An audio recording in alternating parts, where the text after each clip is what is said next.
le monde du football est sous le choc. Une simple victoire de l'équipe de France à la Coupe du Monde 2026 est transformée en une polémique internationale impliquant Thierry Henry et Zlatan Ibrahimović.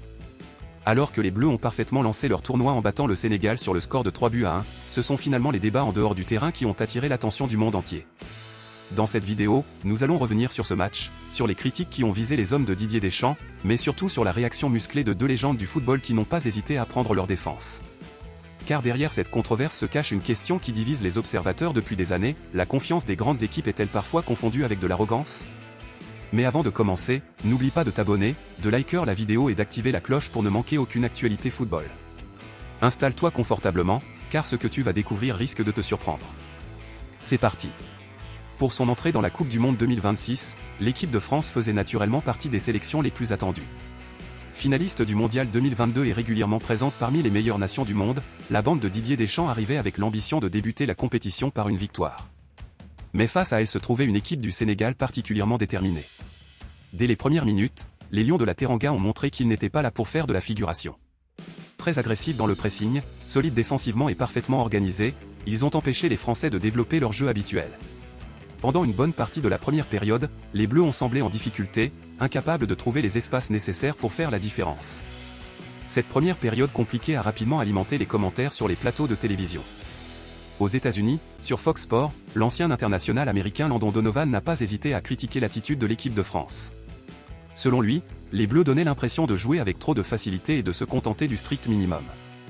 Plus encore, il a évoqué une forme d'arrogance dans leur comportement sur le terrain. Mais ce n'est pas tout. Ces déclarations ont immédiatement provoqué une réaction de Thierry Henry. Présent comme consultant durant la compétition, l'ancien attaquant français a défendu avec conviction les hommes de Didier Deschamps. Pour lui, ces critiques étaient injustes et surtout déconnectées de la réalité du football moderne. Henry a rappelé une chose essentielle, le Sénégal est une excellente équipe. Selon lui, ceux qui s'attendaient à voir la France mener largement après 15 minutes sous-estimaient complètement la valeur de l'adversaire. Dans une Coupe du Monde, aucun match n'est facile, même pour les favoris. Chaque rencontre demande de la patience, de l'intelligence et beaucoup d'efforts. L'ancien champion du monde 1998 a insisté sur le fait que la prestation du Sénégal méritait également du respect. Il a expliqué que certaines personnes semblaient oublier à quel point les sélections africaines sont devenues compétitives et capables de rivaliser avec les meilleures nations du monde. Et c'est précisément à ce moment que tout a basculé. Au retour des vestiaires, l'équipe de France a complètement changé de visage. Didier Deschamps aurait recadré ses joueurs pendant la pause, leur demandant davantage d'intensité et de concentration. La réaction a été immédiate. Les Bleus ont commencé à monopoliser le ballon, à accélérer le jeu et à mettre beaucoup plus de pression sur la défense sénégalaise.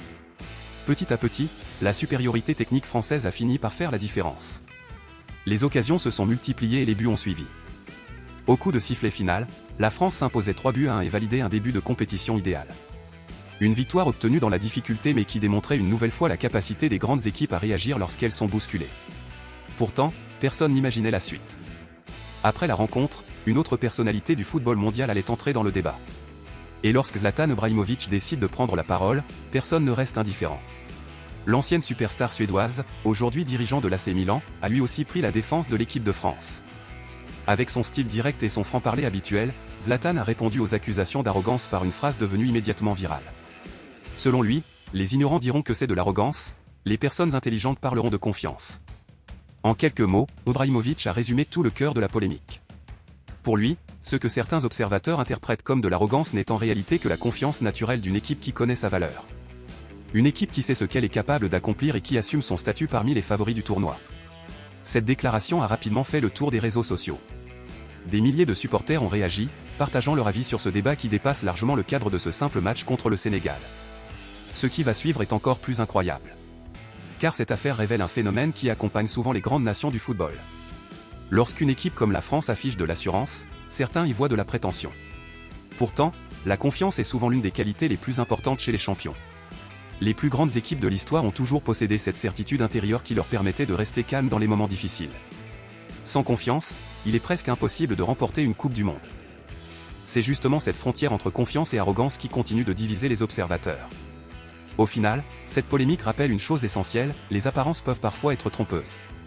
Malgré les critiques, l'équipe de France a répondu de la meilleure manière possible. Non pas avec des déclarations, mais avec une victoire. Et dans le football, c'est souvent le terrain qui possède le dernier mot. Les Bleus ont réussi leur entrée dans cette Coupe du Monde 2026.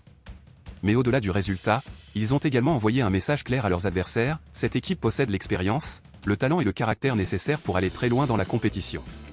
Et si cette controverse devient une source de motivation supplémentaire, alors les prochaines rencontres pourraient être encore plus impressionnantes. Et toi, quel est ton avis sur cette histoire? Donne ton opinion dans les commentaires. Si tu as aimé cette vidéo, laisse un like et abonne-toi pour ne manquer aucune actualité football. À très bientôt pour une nouvelle vidéo.